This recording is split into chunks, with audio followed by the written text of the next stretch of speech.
Good afternoon. My name is Dr. Oraz Miradov. I am a refugee from Turkmenistan and I have a story to tell you of what has happened in this country over the last 15 years. It all started way back in 2006. Bera Miradov was elected as the president. We all thought he was positive. I had qualified as a doctor. My wife was a teacher. Things were good. I was working in a local international hospital with international doctors from Médecins Sans Frontières. The health service was far better than it was during the Soviet regime, particularly in the rural areas of Merv where I was working. The country's economy was booming due to the oil price, and the government had all sorts of plans to invest in the future. I visited Ashgabat in 2012. It was amazing. It was something to be proud of. Palaces and buildings were fantastic. There was even foreign visitors. Things were looking good. Then it changed. Oil prices collapsed in 2014 and investment stopped. At first the government said things would get better. We believed them. Why wouldn't we? But they didn't. It started with small things. Budgets were cut and it became more difficult to treat people. We couldn't report this to the government. They didn't let you. If we reported mortality rates that were too high, they were told to amend them. My wife was a teacher and the same thing happened there. School students' results were reported higher than they should have been. All students passed elementary school, even when they didn't. We still believed that things would improve. The election in 2017 should have made things better. But Miradov got back, but his majority was slashed.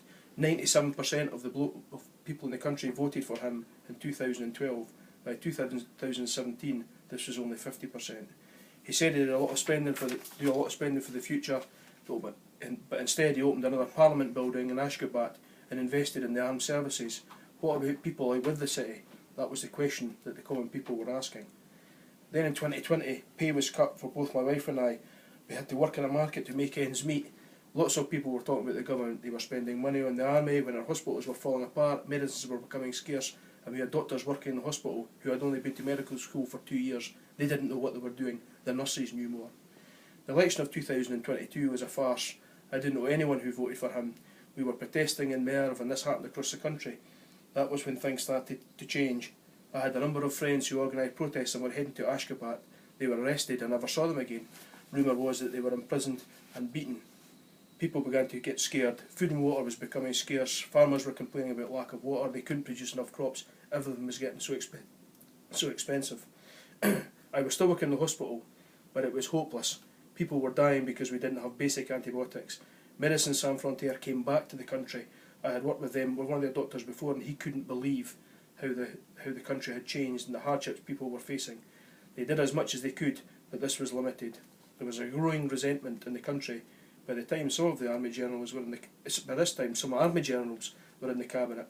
My wife and I decided to join an anti-government rally and went to Ashgabat on Heroes' Day to protest. That was the start of the end for this country. People were calling for the government to help, to make things better. There was no violence until they opened fire. Men, women and children slaughtered. They said someone fired on them, but that was a lie. They said only a few people were hurt. That was a lie. It was hundreds of people that were killed. I spent the morning trying to help those, but lots of them, it was too late. That's when the people of Turkmenistan decided enough was enough. Protesting grew, as did violence. Soldiers and civilians fighting more and more. I didn't want to be involved. I had a family to consider. But when full-scale fighting started in Merv, the hospital was closed and we decided to go to Ashgabat. When I got there, it was so different from the city I had visited. Empty of people, some buildings were on fire and you could hear gunfire. There was no hope in Turkmenistan, no future. That is why we left. That is why I'm here today.